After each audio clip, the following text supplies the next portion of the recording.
All right, so today I'm trying something a little bit different. I'm gonna be vlogging my day as I'm shooting my video.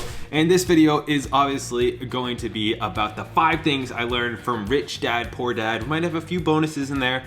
I think this is really the book that got me started on my path to financial independence. And most people I talk to, this is also the book that got them started. So it's had a huge impact on a lot of people. And if you haven't read it, or even if you have, it's great to be reminded of these simple principles that can completely transform your life. All right, so the number one lesson that I really learned from Rich Dad, Poor Dad and had a really huge impact on me was how he thinks about money. It got me to change from thinking about spending 1 hour to earn 1 hour. So let's say you work for an hour, you get $20, you spend that $20 on gas and food and whatever, and that's the end of that $20. And that got me to change to think that if I can take this $20 that I earned and I can save it up, and then I can invest it into something that'll pay me $1 or $2 or $5 every month, every year for the rest of my life. That's how I want to structure my life. So for the first few years, I've been doing that, right? I've had my day job, I've been saving up everything I can, and this is why frugal living comes so much into play. If you're not making a lot of money, you got to have something to invest in order to get there. So you got to either spend less or earn more. That's the only way you're going to have enough money to invest. So I went with the spending less part and also side hustles. But I took that money and I put it into buying a house hack and buying and investing in real estate. But tons of other people go into buying, stocks or whatever. They go into buying other stuff. So, but I'm taking that earned income and turning it into passive and portfolio income so that when it comes in, I don't spend it right away. I invest everything I can. And then from the investments, when I earn, let's say $1,000 a month from a property, then I can either take that and reinvest it, or I can take that and have that become, my spending money. That can cover my car and some other bills or something like that. So that's how I try to look at my life, is not how much I'm actually earning, but how much my investment is earning, having money work for you so that you don't continually have to go out and spend hours of your life, trading hours of your life for money, which is kind of like almost like an idea. It's not really real. Instead, I want to find a way to take that money and have it continue to work and become an employee. By the way, this is all we got left right here. This is it.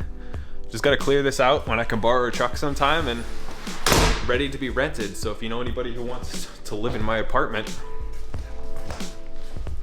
they can live in my apartment. So the next thing was really the importance of financial literacy. And I think that's just such an important thing for so many people. And that's why I focus on it so much. So I went down the path of listening to a bunch of podcasts, studying different things, whether that's the real estate side or reading books about stocks, watching YouTube videos.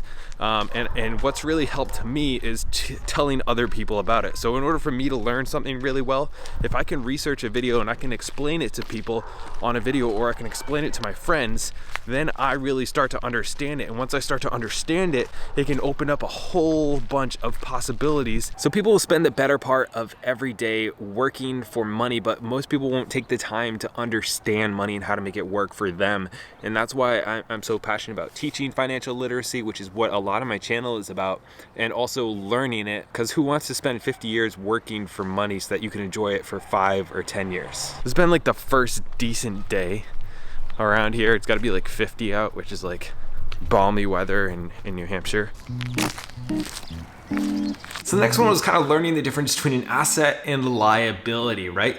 So a lot of people will say that their home is their biggest asset, and that's just not a good thing. If that is your biggest asset, that means you're not investing all that much, and you want your base investment to be an actual asset, not a liability. So a liability is something that takes money from your pocket every single month. So even though you will be gaining a little bit of equity, you're losing money every single month. You got mortgage, taxes, insurance, like all that stuff that you're paying for a house, all the upkeep for it, as opposed to an actual asset, which would be a rental property. So you do have to pay all those things, but you're actually making money from it every single month. So that's what would be an actual asset instead of a liability, which is something that's draining from you every single month. So I try to make sure that, that's why I started buying properties. You're taking something that is a liability and turning it into an asset by house hacking. So I could live here for free and make money, as opposed to just live somewhere and simply pay money. So I think really learning the difference between the two of them was a great mindset shift for me. So I've done pretty much everything I can here today. We're gonna go back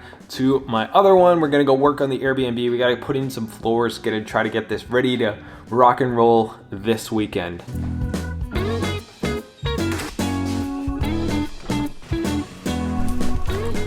The plumbers have been here for 2 days now. We're putting in the second bathroom. They should be done tomorrow. Then we can start, build that second wall, start laying drywall. I'm gonna tile the floor and tile the shower.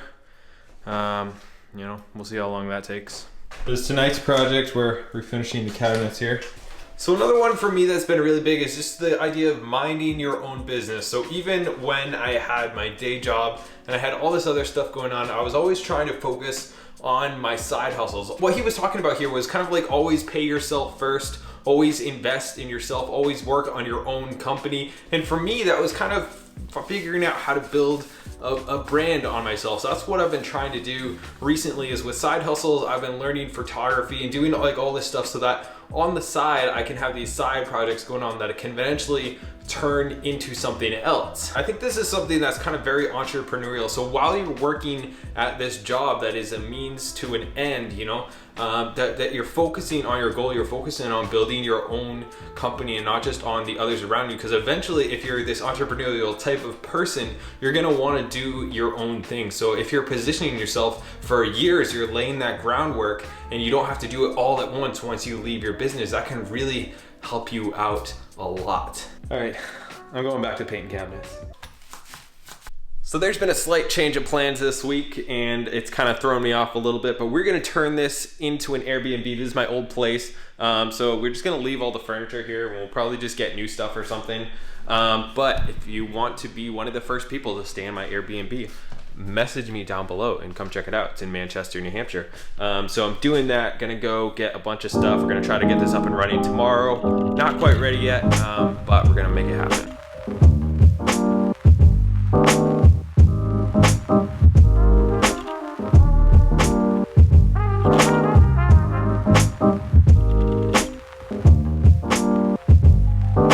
That's helped me a lot really is really learning from mistakes and not being afraid of making mistakes. I think he mentioned somewhere in the book that rich people play to win and poor people play not to lose. So it's okay to lose. It's okay to make mistakes. And I've kind of looked at that with a lot of things. Like if you never pull the trigger and get a property, or never pull the trigger and invest, never pull the trigger and start a business, then you're never gonna have the chance to win. Like when I started this YouTube channel, I would have the chance to lose and fail and not be good at it and people to mock me and to really put myself out there. But I'd also have the chance to gain followers and to help people and to build a business that I really enjoy doing and I'm passionate about. But if you never take that first step, if you never take the chance, then you're never gonna be able to succeed. And that can be with anything. It can be starting a business, it can be leaving your job and trying something else. There's so many different things. So I've kind of taken a lot of that and really looked at things where it's okay to fail. Failure is actually a good thing, and changing your mindset, because in school they teach you that failing is a bad thing and you get marked on all the things that you get wrong. But in life, you fail at a ton of stuff, and as long as you look at it as like, man, I failed, oh whatever, I'm just gonna try this or I'm gonna try again or whatever, and just kind of looking at it that way has actually helped me a ton.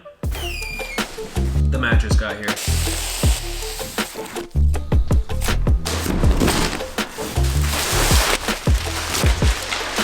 So I've also tried to do things that I was working for the experience and for the knowledge and not just for the money. So I've tried to do a few different things where it was to practice, I'm a very introverted person, so practice, sales and things like that, and management and talking to people and dealing with people, because I knew that would help me in the future. I'm not sure what for yet. I'm not sure how I'm gonna end up using these skills that I've learned throughout the way, even like photography and these other things that I do. Even though I don't make a lot of money at them, I know that if I go ahead and take this job, I put in this time and this effort and I learn these things, it'll help me somehow in the future, even if I'm not getting paid for it.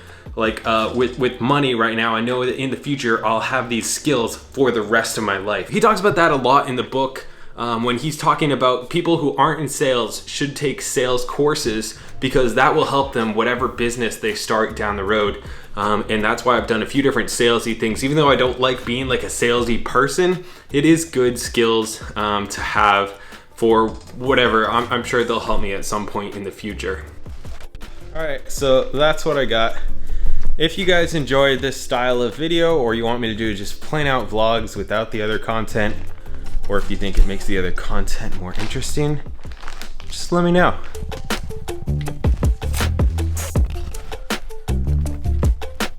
My tripod was not attached enough there. Try that again.